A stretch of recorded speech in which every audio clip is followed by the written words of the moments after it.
இந்த ஊத்தாப்பத்தை பாருங்களா, பார்க்கவே எவ்வளோ ஒரு சூப்பராக இருக்கு. நம்ம உளுந்தோ ஈஸ்டோ எதுவுமே சேர்க்கல. ஆனால் பாருங்க எவ்வளோ ஒரு பார்க்கறதுக்கு எவ்வளோ ஒரு பஞ்சு போல எந்த அளவுக்கு நல்லா சாஃப்டாக இருக்கு பாருங்க. நீங்கள் இந்த மாதிரி ஊத்தாப்பம் ஊற்றி 2 மணி நேரம் வச்சிருந்தாலும் இந்த அளவுக்கு நல்லா சாஃப்டாக தான் இருக்கும். அதுவே நம்ம ஈஸ்டோ இல்லை உளுந்தோ எதுவுமே சேர்க்கல. நீங்கள் வீட்டில் இது மாதிரி பண்ணி கொடுத்தா குழந்தைங்கலாம் விரும்பி சாப்பிடுவாங்க. டேஸ்ட்டும் அந்த அளவுக்கு நல்லா சூப்பராக இருக்கும். இது கூட சட்னி சாம்பார் இது மாதிரிலாம் வச்சு கொடுத்தீங்கன்னா அந்த அளவுக்கு டேஸ்ட் சூப்பராக இருக்கும். இன்றைக்கி சூப்பரான உளுந்தே சேர்க்காம நம்ம ஊத்தாப்பம் தான் செய்ய போகிறோம். எப்படி செய்யலான்னு பார்க்கலாமா?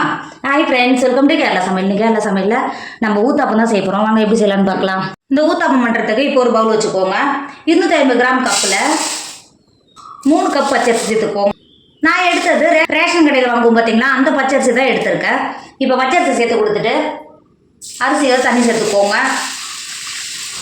தண்ணி சேர்த்துட்டு ஒரு 2 டைம் நல்லா கை வச்சு இந்த மாதிரி பிசைஞ்சு அரிசியை ஒரு 2 டைம் தண்ணி மாற்றி கழுவிட்டு எடுத்துக்கோங்க.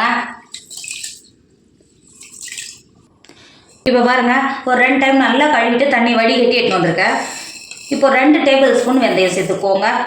3 கப் அரிசிக்கு 2 டேபிள் ஸ்பூன் வெந்தயம் கரெக்டாக இருக்கும். சேர்த்து கொடுத்துக்கோங்க. வெந்தயத்தை சேர்த்து கொடுத்துட்டு அரிசி முங்குற அளவுக்கு தண்ணி சேர்த்துக்கோங்க. தண்ணி சேர்த்து கொடுத்துட்டு மூடி போட்டு மூடி ஒரு 4 மணி நேரம் அரிசியை நல்லா ஊற விடுங்க.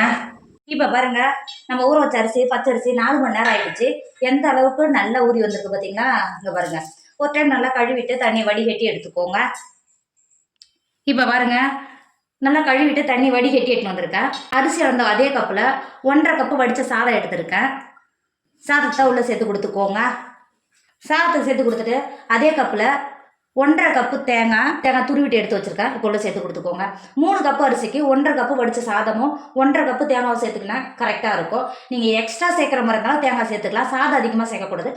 தேங்காய் எக்ஸ்ட்ரா சேர்த்திங்கன்னா அந்தளவுக்கு நல்லா சாஃப்டாக இருக்கும். நம்ம உளுந்து எதுவும் சேர்க்காதனால தேங்காய் சேர்த்திங்கன்னா அந்தளவுக்கு நல்லா சாஃப்டாக பஞ்சு போல் இருக்கும். இப்போ சேர்த்து கொடுத்துட்டு நம்ம சேர்த்து அரிசி தேங்காய் எல்லாம் சேர்த்து ஒரு டைம் இந்த மாதிரி கலந்து கொடுத்துக்கோங்க. இந்த அளவுக்கு கலந்து கொடுத்துட்டு இப்போ ஒரு மிக்சர் எடுத்துக்கோங்க. நம்ம சாதம் அரிசி தேங்காய் எல்லாம் சேர்த்து கலந்து வச்சுருக்கோம்ல, அரிசியை உள்ள சேர்த்துக்கோங்க. 1.5 கப்பு தண்ணி சேர்த்துக்கோங்க, கரெக்டாக இருக்கும். சேர்த்து கொடுத்துக்கோங்க. சேர்த்து கொடுத்துட்டு மிக்ஸி மூடி போட்டு மூடி இட்லி மாவு பார்த்துக்கு நல்லா நைஸாக அரைச்சி எடுத்துக்கோங்க. ஒரு பாத்திரம் வச்சுக்கோங்க. நம்ம அரைச்ச மாவை பாத்திரத்தில் சேர்த்துக்கோங்க. இருக்கிற மாவையும் அதே 1.5 கப்பு தண்ணி சேர்த்து அரைச்சி எடுத்துக்கோங்க. இப்போ பாருங்கள், பாக்கி இருக்கிற மாவையும் அரைச்சி எடுத்துட்டோம். இப்போ ஒரு பாத்திரத்தில் சேர்த்து கொடுத்துக்கோங்க. மாவு சேர்த்து கொடுத்துட்டு ஒரு டேபிள் ஸ்பூன் உப்பு சேர்த்துக்கோங்க. மாவு பார்த்தீங்கன்னா இந்த அளவுக்கு நல்லா லூஸாக தான் இருக்கும். நம்ம ஊத்தாப்பம் ஊற்றுறதுனால இந்த அளவுக்கு லூஸாக தான் இருக்கணும். இப்போ உப்பு சேர்த்துட்டு ஸ்பூன் வச்சு இது மாதிரி நல்லா கலந்து கொடுத்துக்கோங்க.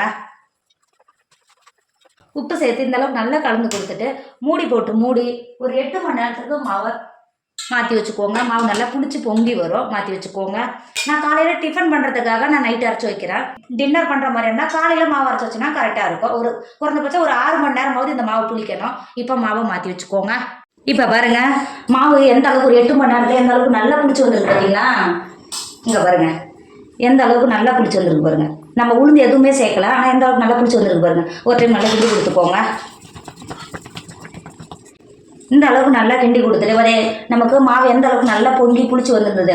இப்போ கரண்டி வச்சு கலந்து கொடுக்கும்போது எந்த அளவுக்கு இருக்குது பார்த்தீங்களா? இந்த அளவுக்கு இருந்தால் தான் நல்லா சாஃப்டாக இருக்கும். நம்ம ஊத்தாப்பம் ஊற்றும்போது அடுப்பில் இரும்புக்கு தோசைகளை வச்சு தோசைகள் நல்லா சூடாயிடுச்சு. ஒரு ப்ரஷ்ஷை வச்சு எல்லா இடத்துக்கும் பட்ட மாதிரி எண்ணெய் அப்ளை பண்ணி கொடுத்துக்கோங்க. இந்த அளவுக்கு நல்லா அப்ளை பண்ணி கொடுத்துட்டு நம்ம ஏற்கனவே மாவு நல்லா மிக்ஸ் பண்ணி எடுத்து வச்சுக்கோங்கள, இந்த மாதிரி 2 கரண்டி ஊற்றிக்கோங்க, கரெக்டாக இருக்கும். மாவு ஊற்றி கொடுத்துட்டு லைட்டாக இந்த அளவுக்கு தேய்ச்சி கொடுத்தா மட்டும் போதும். நம்ம ஊத்தாப்பம் ஊற்றுறதுனால இந்த அளவுக்கு இருந்தால் மட்டும் போதும். ஊத்தாப்பம் ஊற்றி இந்த மாதிரி ஓட்டையாக வரும்போது ஒரு 10 நிமிஷத்துக்கு வெயிட் பண்ணுங்கள். இப்போ பாருங்கள், ஒரு 10 நிமிஷத்துக்கு எந்த அளவுக்கு ஓட்டையாக நல்லா பொங்கி வந்துருக்கு பார்த்தீங்களா?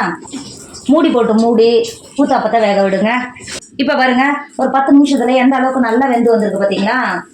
இப்போ திருப்பி போடணும்னு அவசியம் கிடையாது. நமக்கு ஆவிலே நல்லா வெந்து வந்திருக்கோம். இந்த மாதிரி எடுக்கிறதுக்கு ரொம்ப ஈஸியாக வரும். இப்போ எடுத்து மாற்றிக்கோங்க. ஊத்தாப்பத்தை மாற்றி கொடுத்துட்டு திரும்பவும் இந்த மாதிரி ப்ரஷ்ஷை வச்சு எண்ணெய் அப்ளை பண்ணி கொடுத்துக்கோங்க. திரும்பவும் 2 கரண்டி மாவை தோசைகளில் சேர்த்துக்கோங்க. நீங்கள் தோசைகளில் மாவு சேர்த்து கொடுக்கும்போது இந்த மாதிரி தோசை போல் இந்த மாதிரி ரொம்ப நேரம் பார்த்து கொடுக்கணும்னு அவசியம் கிடையாது. இந்த மாதிரி லைட்டாகவே பண்ணாவே போதும். இப்போ ஊற்றிட்டு ஒரு 5 நிமிஷத்துக்கு அப்படியே இருந்தீங்கன்னா இதில் லைட்டாக ஓட்டையே வரும். அதுக்கப்புறம் மூடி போட்டு வேக வச்சுன்னா கரெக்டாக இருக்கும். இப்போ பாருங்க ஒரு 5 நிமிஷத்துலேயே எந்த அளவுக்கு நல்லா ஓட்ட ஓட்டே வந்துருக்கு பார்த்தீங்களா? இந்த ஸ்டேஜில் மூடி போட்டு வேக விடுங்க. அடுப்பை லோ ஃப்ளேமில் வச்சுக்கோங்க. இப்போ பாருங்க 10 நிமிஷத்துலேயே எந்த அளவுக்கு நல்லா வெந்து வந்திருக்கு பார்த்தீங்களா? திருப்பறதுக்கு ரொம்ப ஒட்டி பிடிக்கணும்னு நினைக்க தேவையில்லை. ஈஸியாகவே நமக்கு திருப்பறதுக்கு வரும். நம்ம வெந்தயம் சேர்த்ததுனால நல்லா கலராகவே வந்து வரும். இப்போ எடுத்து மாற்றிக்கோங்க. இதெல்லாம் அதே மாதிரி ஊற்றி எடுத்துக்கோங்க. நம்ம ஊற்றப்போ சூப்பராக ரெடி ஆகிடுச்சு. இந்த அளவுக்கு நல்லா சாஃப்டாக பஞ்சு போல இருக்கும். நீங்கள் ஊற்றி 2 மணி நேரம் வச்சிருந்தாலும் இந்த அளவுக்கு நல்லா சாஃப்டாக தான் இருக்கும். நம்ம உளுந்தோ ஈஸ்டோ எதுவுமே சேர்க்கல. ஆனால் பார்க்கவே எவ்வளோ சாஃப்டாக இருந்தாலும் எந்த அளவுக்கு நல்லா சாஃப்டாக இருக்குது பார்த்தீங்கன்னா? கூட நீங்கள் குருமா, சட்னி, சாம்பார் இது கூட வச்சு சாப்பிடும்போது இதோட டேஸ்ட் அந்த அளவுக்கு சூப்பராக இருக்கும். கண்டிப்பாக நீங்களும் ட்ரை பண்ணுங்கள். என்னோட வீடியோ உங்களுக்கு பிடிச்சிருந்தா உங்கள் ஃப்ரெண்டு உங்கள் ஃபேமிலிக்கு ஷேர் பண்ணுங்கள். மறக்காம கேரளா சமையலை சப்ஸ்கிரைப் பண்ணிக்கோங்க. தேங்க்யூ.